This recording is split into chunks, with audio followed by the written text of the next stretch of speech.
दबा रहा है। दुकान के मालिक ने उससे फटकारते हुए कहा और उसके सर पर एक चपत लगा दी। Sorry sir. लकी ने अपना सिर बचाते हुए कहा। वो करोल बाग में स्थित एक छोटी सी मेडिकल स्टोर पर काम करता था। उसकी दुकान का नाम था चमन मेडिकल स्टोर और उसके ओनर का नाम था चमन लाल।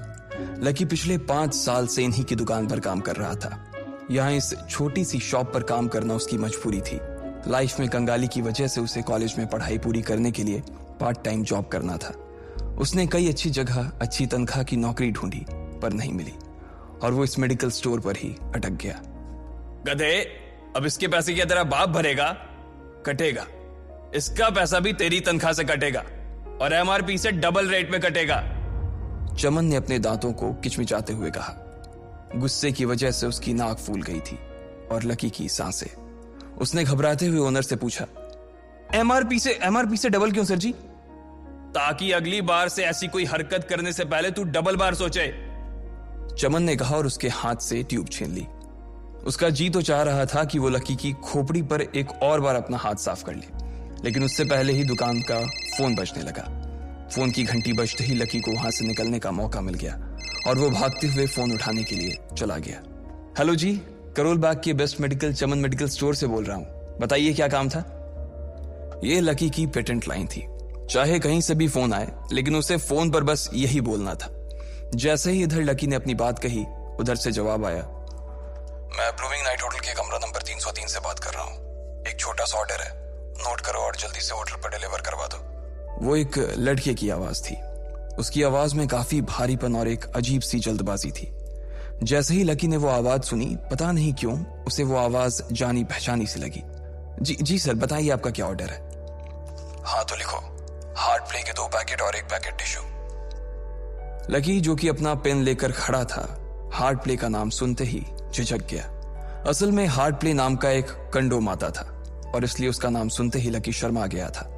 इतने साल से भी मेडिकल की स्टोर पर काम करने के बाद उसे इन चीजों का नाम सुनने में शर्म आती थी।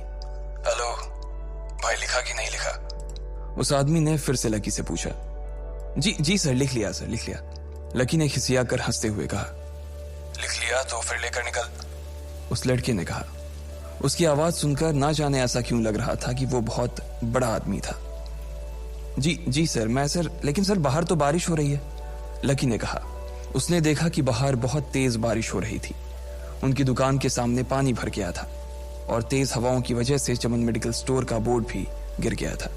लकी को लग रहा था कि वो इतनी तेज बारिश में अभी एकदम से तो नहीं निकल पाएगा, तो उसने उस लड़के को समझाते हुए कहा, सर मैं ऑर्डर तो ले आऊंगा पर थोड़ा टाइम लग जाएगा, बारिश थोड़ी थम जाए आप। इससे पहले कि वो कुछ आगे बोल पाता, फोन पर लड़का बोल पड़ा। तुम्हारे मालिक को पता है कि तुम मल्होत्रा जी के लड़के को मना कर रहे हो? हाँ पता है, बारिश हो रही है, इसलिए सारा सामान अच्छे से थैली में पैक करके लाना और लेट नहीं होना चाहिए, समझे?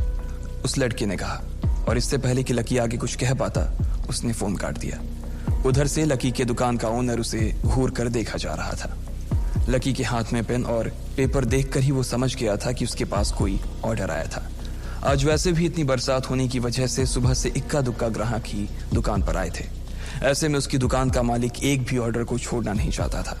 वो लकी को देख रहा था और लकी बारिश की ओर देख रहा था।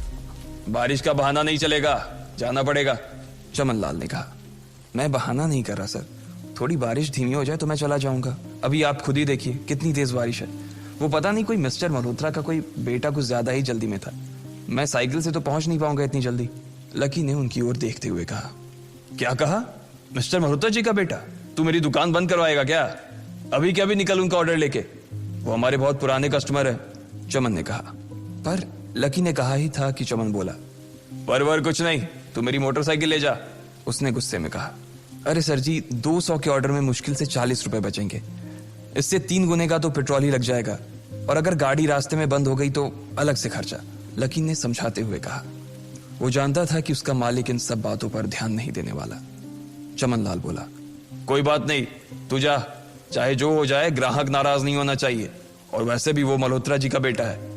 चमन लाल ने मोटरसाइकिल की चाबी लकी की ओर उछालते हुए कहा। लकी ने चाबी ली।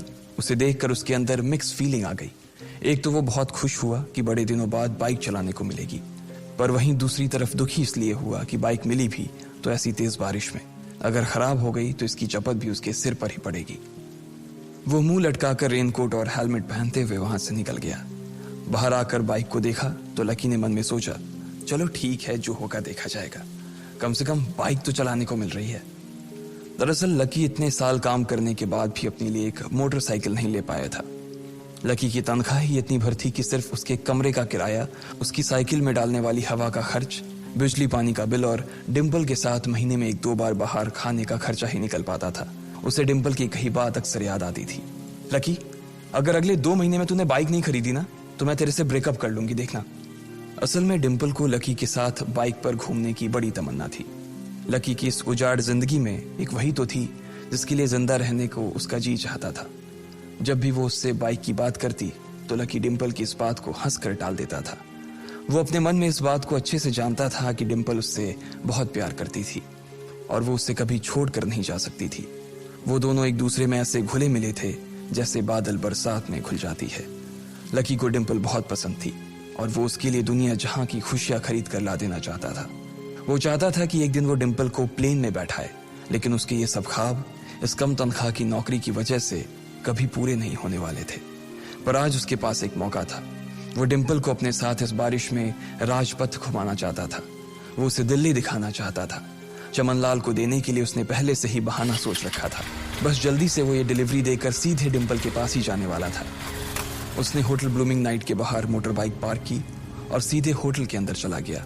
लकी ने रिसेप्शन पर पहुंचकर नमस्ते करते हुए रिसेप्शनिस्ट को बोला, जी मैं चमन मेडिकल स्टोर से आया हूं, रूम नंबर 303 का ऑर्डर था सर। रिसेप्शन पर खड़ा आदमी उसके हाथ में काली थैली को देखकर समझ गया था कि उसमें क्या था और वो मंद ही मंद मुस्कुराते हुए बोला, 3rd फ्लोर पर है, लिफ्ट से चले जाओ, रेनकोट यहीं उतार देना। जैसा उस आदमी ने कहा लकी ने ठीक वैसा ही किया और लिफ्ट में चढ़ने के कुछ ही देर बाद वो 3रे माले पर पहुंच गया था। वो रूम नंबर 303 के बाहर पहुंचा और उसने डोरबेल बजाई। जैसे ही दरवाजा खुला लकी ने थैली आगे बढ़ाते हुए कहा, नमस्ते, मैं चमन मेडिकल स्टोर से लकी, ये आपका। इससे पहले कि लकी आगे कुछ कह पाता उसकी आंखें फटी की फटी रह गई थी। उसने अपने सामने जो देखा उसके बाद उसे ऐसा लगा कि बंद छत के नीचे भी उसके ऊपर आसमान से आकर एक जोरदार बिजली गिर गई थी। उसके सामने एक लड़की खड़ी थी। वो लड़की और कोई नहीं बल्कि उसकी गर्लफ्रेंड डिम्पल ही थी। उसने एक पर्पल कलर का नाइट गाउन पहन रखा था। उसके काले घने बाल गीले थे और उसने उन्हें अपने कंधे पर फैला रखा था। उसकी खुशबू से ही ये चीज साफ पता चल रही थी कि वो अभी अभी नहा कर आई थी। डिम्पल, तुम यहाँ क्या कर रही हो? लकी को अपनी आंखों पर विश्वास ही नहीं हो रहा था। उसने 2 बार अपनी पलकें झपका कर देखा, लेकिन दोनों बार ही उसे अपने सामने डिम्पल ही नजर आई। तुम यहाँ क्या मेरा पीछा करते हुए आए हो लकी? डिम्पल ने उल्टा उसी के ऊपर पलटवार करते हुए कहा। लकी को देखकर उसके दिल की धड़कन भी तेज हो गई थी। उसे उम्मीद नहीं थी कि लकी यहाँ आ जाएगा। उसने ना तो सुबह से उसे फोन किया था और ना ही उसके मैसेज का कोई जवाब दिया था। वो अपने मन में सोचकर बैठी थी कि वो अगले दिन खुद ही उससे मिलकर बोल देगी कि उसकी तबीयत खराब थी। डिम्पल बेबी, क्या हो गया? किससे बात कर रही हो?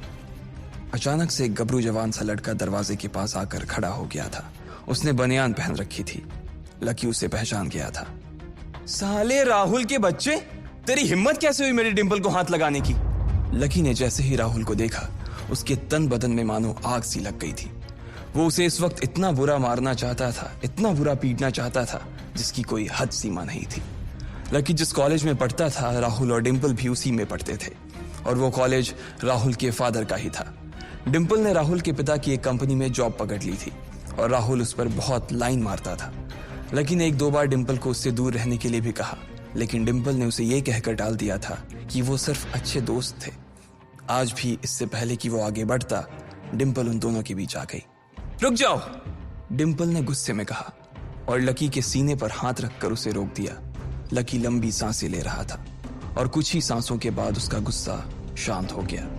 अब डिम्पल के पास भी छुपाने के लिए कुछ नहीं था, इसलिए उसने लकी से कहा, लकी, आज से तुम्हारा और मेरा ब्रेकअप। ब्रेकअप? लकी के पैरों के नीचे से जमीन खिसक गई थी। उसकी आंखें नम हो गईं।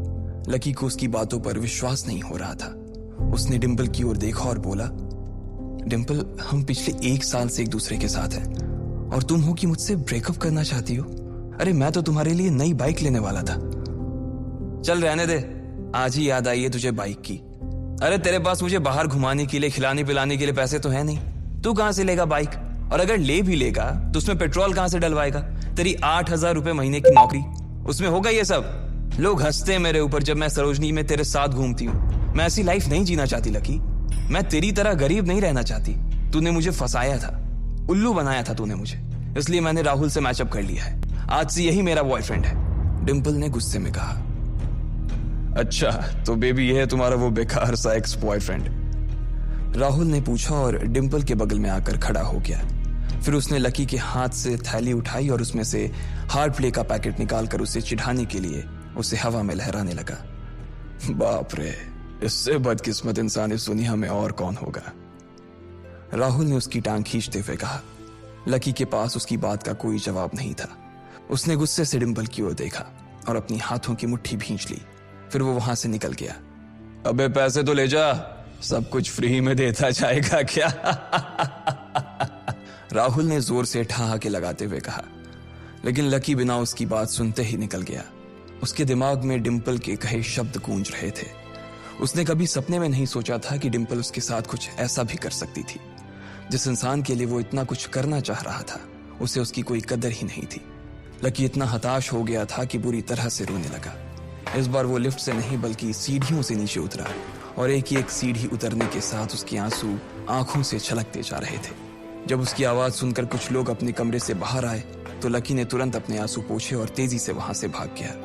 उसे जिंदगी में पहली बार प्यार हुआ था और पैसों की कमी की वजह से ना सिर्फ उसका प्यार बल्कि उसकी पूरी जिंदगी बर्बाद हो गई थी।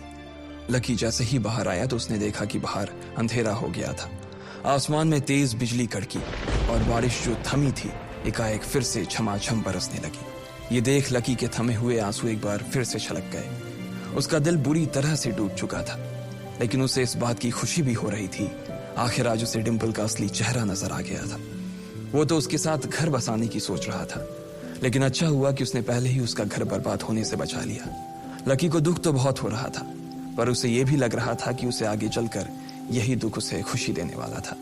लेकिन एक चीज थी जो लकी को परेशान कर रही थी, वो थी उसकी माली हालत। उसकी जेब इतनी तंग थी कि उसे फटी हुई जेब की पैंट पहनकर घूमना पड़ता था। कभी कभी तो लकी सिर्फ रोटी खाकर दिन काट लेता था। वो कब से कोशिश कर रहा था कि कोई अच्छा काम पकड़ सके, लेकिन उसे कोई काम देने को राजी नहीं था। उसने टूटे हुए दिल को दिलासा देते हुए मन में सोचा कि डिंपल पर खर्च होने वाले पैसे बच जाने से शायद उसके हालत सुधर जाएंगे, पर फिर भी वो रातों रात रईस नहीं हो जाने वाला था। उसने ऊपर आसमान की ओर देखा और जोर से चिल्लाया, अगर इतना ही अनलकी बनाना था तो फिर नाम लकी क्यों रखा भगवान? वो जितनी जोर से चिल्ला सकता था उतनी जोर से चिल्लाया। उसकी आवाज से आसपास खड़े लोग एक बार तो डर गए थे। लकी ऊपर ही देख रहा था और उसके आंसू बारिश के पानी के साथ मिल गए थे। जैसे ही वो फूट कर रोने को था, तभी उसके फोन पर एक मैसेज आया। जैसे ही लकी ने अपना फोन निकालकर उस मैसेज को पढ़ना शुरू किया, उसकी तो आंखें ही चमक गई।